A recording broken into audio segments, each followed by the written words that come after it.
ಎಲ್ಲರಿಗೂ ನಮಸ್ಕಾರ ರೀ. ರಿಯಾಸ್ ಕಿಚನ್ಗೆ ಸ್ವಾಗತ. ಇವತ್ತು ನೀವು ನೋಡ್ತಾ ಇರ್ಬೋದು ರೀ, ನಾನಿಲ್ಲಿ 1 ಕಪ್ಪು ಅವಲಕ್ಕಿಯನ್ನು, ಇದು ನಾವು ತಿಂಡಿಗೆ ಅಂತೇಳಿ ಯೂಸ್ ಮಾಡ್ತೀವಿ ನೋಡ್ರಿ. ಈ ಒಂದು ಅವಲಕ್ಕಿಯನ್ನು ತೊಗೊಂಡು ಇಟ್ಕೊಂಡಿದ್ದೀನಿ ರೀ, ಕ್ಲೀನ್ ಮಾಡಿ. ಮತ್ತು ಈ 1 ಕಪ್ ಅವಲಕ್ಕಿಗೆ 1 ಕಪ್ಪು ಚಿರೋಟಿ ರವೆ ತೊಗೊಂಡಿದ್ದೀನಿ. ಚಿರೋಟಿ ರವೆ ಆದ್ರೂ ಆಗುತ್ತೆ, ದಪ್ಪ ಬಾಂಬೆ ರವೆ ಥರ ಬರುತ್ತೆ ನೋಡ್ರಿ, ಅದನ್ನು ಸಹ ಆಗುತ್ತೆ. ಇವೆರಡು ಸೇರಿಸಿ ಬೆಳಗ್ಗೆಗೆ ಒಂದು ಹೆಲ್ದಿ ಆದಂತಹ ಒಂದು ಬ್ರೇಕ್ಫಾಸ್ಟನ್ನು ಮಾಡಿ ತೋರಿಸ್ತಾ ಇದ್ದೀನಿ. ಇದು ಬೆಳಗ್ಗೆಗೆ ತಿಂಡಿಗೂ ಆಗುತ್ತೆ, ಮಧ್ಯಾಹ್ನ ಲಂಚಿಗೂ ಆಗುತ್ತೆ. ತುಂಬ ಈಸಿ ಆಗುವಂಥದ್ದು ಮತ್ತು ಕ್ರಿಸ್ಪಿಯಾಗಿ ಇರುವಂತಹ ಒಂದು ಅವಲಕ್ಕಿನಲ್ಲಿ ಇವತ್ತೊಂದು ಬ್ರೇಕ್ಫಾಸ್ಟ್ ಮಾಡಿ ತೋರಿಸ್ತಾ ಇದ್ದೇನೆ. ಇವಾಗ ಮಿಕ್ಸಿ ಜಾರಿಗೆ ನಾ ಇಟ್ಕೊಂಡಿರೋಂಥ ಅವಲಕ್ಕಿಯನ್ನು ಸೇರಿಸಣ್ರಿ. ಇವಾಗ ಇದಕ್ಕೆ ರವೆಯನ್ನು ಸೇರಿಸ್ಕೊಳ್ಳೋಣ. ಅವಲಕ್ಕಿ ಮತ್ತು ರವೆಯನ್ನು ಇವಾಗ ಇದಕ್ಕೆ ರೀ ಸ್ವಲ್ಪನೇ 1/4 ಚಮಚದಕ್ಕಿಂತಲೂ ಕಡಿಮೆ ಉಪ್ಪನ್ನು ಸಹ ಸೇರಿಸೋಣ. ಇದಾದಮೇಲೆ ಇದಕ್ಕೆ ನೈಸಾಗಿ ನಮಗೆ ಎಷ್ಟಾಗುತ್ತೆ ಅಷ್ಟು ಇದನ್ನು ಮಿಕ್ಸಿ ಮಾಡ್ಕೊಳ್ಳೋಣ ರೀ. ಇವಾಗ ನೋಡ್ಬೋದು ರೀ, ನಮ್ಮದು ಅವಲಕ್ಕಿಯನ್ನು ನಾನು ರವೆಯನ್ನು ಈ ಥರನೇ ನೋಡ್ಬೋದು. ಈ ಥರ ಅಂದರೆ ಇದು ಫುಲ್ಲು ನೈಸ್ ಆಗೋದಿಲ್ಲ ರೀ, ಈ ಥರನೇ ನಾನು ಮಿಕ್ಸಿ ಮಾಡ್ಕೊಂಡಿದ್ದೇನೆ. ಇವಾಗ ನಾವು ಈ ಒಂದು ಬೌಲಿಗೆ ನಾವು ಮಿಕ್ಸ್ ಮಾಡ್ಕೊಂಡಿರೋಂತಹ ಹಿಟ್ಟನ್ನು ಹಾಕ್ಕೊಳ್ಳೋಣ. ಇವಾಗ ನೋಡ್ಬೋದು ರೀ, ನಮ್ಮ ಹಿಟ್ಟಿಗೆ ಇದು 1 ಹಸಿಮೆಣಸಿನ್ಕಾಯಿ ಈ ಥರ ಸ್ವಲ್ಪ ತರಿಯಾಗಿಯೇ ನಾನು ಇದನ್ನು ಮಿಕ್ಸಿಗೆ ಹಾಕ್ಕೊಂಡು ಇಟ್ಕೊಂಡಿದ್ದೇನೆ. ಇಲ್ಲಿ ಇವಾಗ ನಾವು ನೀರನ್ನು ನೋಡಿ ಸ್ವಲ್ಪನೇ ಕಲಿಸ್ಕೋಬೇಕಾಗತ್ತೆ ರೀ. ಅಂದರೆ ನಾವು ಈಗ ಸ್ವಲ್ಪನೇ ಗಟ್ಟಿ ಬ್ಯಾಟರು, ಈಗ ದೋಸೆ ಮಾಡೋದಕ್ಕಿಂತಲೂ ಸ್ವಲ್ಪನೇ ಗಟ್ಟಿಯಾಗಿ ನಾವು ಕಲಿಸ್ಕೋಬೇಕಾಗತ್ತೆ ರೀ. ಸ್ವಲ್ಪನೇ ನೀರು ನೋಡಿಬಿಟ್ಟು ಹಾಕ್ಕೊಂಡು ಕಲಿಸ್ಕೋಬೇಕಾಗುತ್ತೆ. ಇದು ಸ್ವಲ್ಪ ನೀಟಾಗಿ ಇವಾಗ ನೋಡ್ಬೋದು ರೀ, ಇದು ಒಂಚೂರು ಈ ಥರನೇ ನಾವು ಸ್ವಲ್ಪ ಚೆನ್ನಾಗಿ 1-2 ನಿಮಿಷಗಳ ಕಾಲ ಈ ಥರನೇ ಚೆನ್ನಾಗಿ ಕಲಿಸ್ಬೇಕಾಗತ್ತೆ ರೀ. ಮತ್ತು ಇದಕ್ಕೆ ಒಂದು ಸ್ವಲ್ಪನೇ ನೀರು ಹಾಕಿಬಿಟ್ಟು ಇದನ್ನು ಚೆನ್ನಾಗಿ 1-2 ನಿಮಿಷಗಳ ಕಾಲ ಇದನ್ನು ಈ ಥರನೇ ಚೆನ್ನಾಗಿ ಮಿಕ್ಸ್ ಮಾಡ್ಕೋಬೇಕು. ನೋಡ್ಬೋದು, ನಾವು ಕಲಿಸ್ಕೊಂಡಾಗೆ ಇದನ್ನು ಈ ಥರ ಗಟ್ಟಿಯಾಗಿ ಬಂದಿದೆ ರೀ. ಮತ್ತೇನು ಸ್ವಲ್ಪನೇ ನೀರು ಹಾಕ್ಕೊಂಡು ನಮಗೆ ದೋಸೆ ಹಿಟ್ಟು ಯಾವ ಹದಕ್ಕೆ ಕಲಿಸ್ಕೊತೀವಿ ನೋಡಿರಿ, ಅದೇ ಥರನೇ ಇದನ್ನು ಸಹ ಈ ಥರನೇ ನಾವು ಸ್ಪೂನಿಂದ ಈ ಥರ ಚೆನ್ನಾಗಿ ಕಲಿಸ್ಕೋಬೇಕಾಗುತ್ತೆ. ನೀವು ನೋಡ್ಬೋದು, ನಾನಿಲ್ಲಿ ಒಂದು ಈರುಳ್ಳಿ ಸಣ್ಣಕ್ಕೆ ಕಟ್ ಮಾಡ್ಕೊಂಡು ಸಣ್ಣ ಸೈಜ್ನಲ್ಲಿ ಒಂದು ಈರುಳ್ಳಿಯನ್ನು ತೊಗೊಂಡಿದ್ದೀನಿ ರೀ. ಇದ್ರ ಜೊತೆಗೆ ಅದನ್ನು ಸಹ ಮಿಕ್ಸ್ ಮಾಡ್ತಾಯಿದ್ದೀನಿ. ಮತ್ತು ಒಂದು ಸ್ವಲ್ಪನೇ ನೋಡಿರಿ ಕರಿಬೇವು ಸೊಪ್ಪನ್ನು ಸಹ ಹಾಕ್ತಾಯಿದ್ದೇನೆ. ಇದೆಲ್ಲ ಚೆನ್ನಾಗಿ ಮಿಕ್ಸ್ ಮಾಡೋಣ.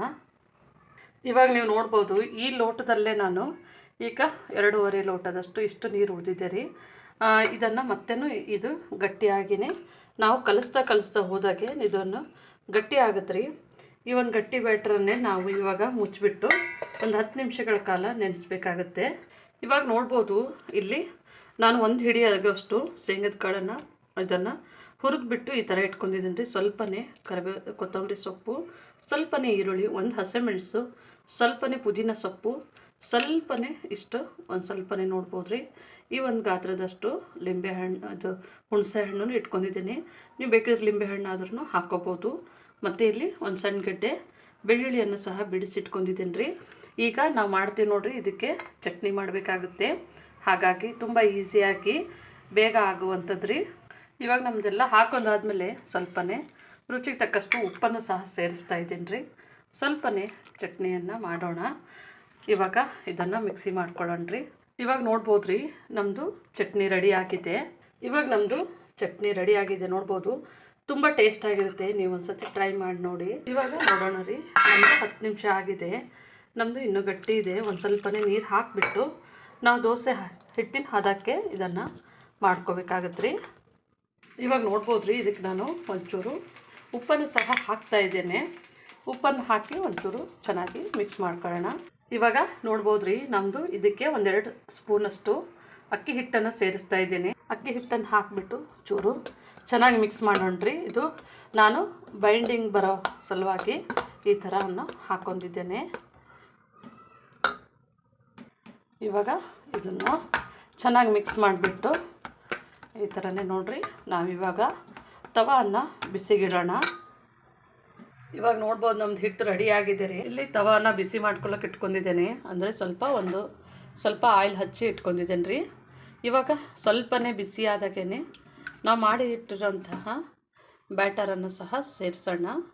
ಇದಕ್ಕೆ ಹಾಕೊಂಡ್ಬಿಟ್ಟು ನೋಡಿರಿ, ಸ್ವಲ್ಪ ಇದು ಉರಿ ಸ್ಲೋ ಫ್ಲೇಮ್ನಲ್ಲೇ ಇಟ್ಕೊಂಡ್ರಿ. ಸ್ವಲ್ಪನೇ ಇದೇ ಥರನೇ ನಿಧಾನವಾಗಿ, ಅಂದರೆ ಕೆಳಗಡೆ ಇದು ನಮ್ಮದು ಹಿಡಿಬೇಕು ನೋಡಿರಿ ತವಾ.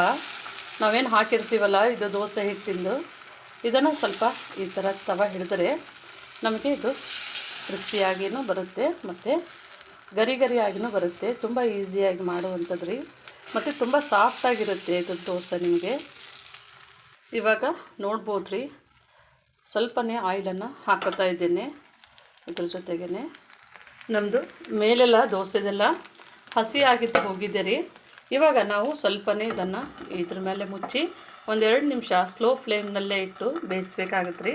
ಇವಾಗ ನಮ್ಮದು ನೋಡ್ಬೋದು, ನಮ್ಮದು ದೋಸೆ ತುಂಬ ಚೆನ್ನಾಗಿ ಬಂದಿದೆ ರೀ. ಈ ಥರನೇ ನಾವು ಹಳೆ ತವ ಅದನ್ನು ಚೆನ್ನಾಗಿ ಬರುತ್ತೆ ದೋಸೆ. ನೀವು ನೋಡ್ಬೋದು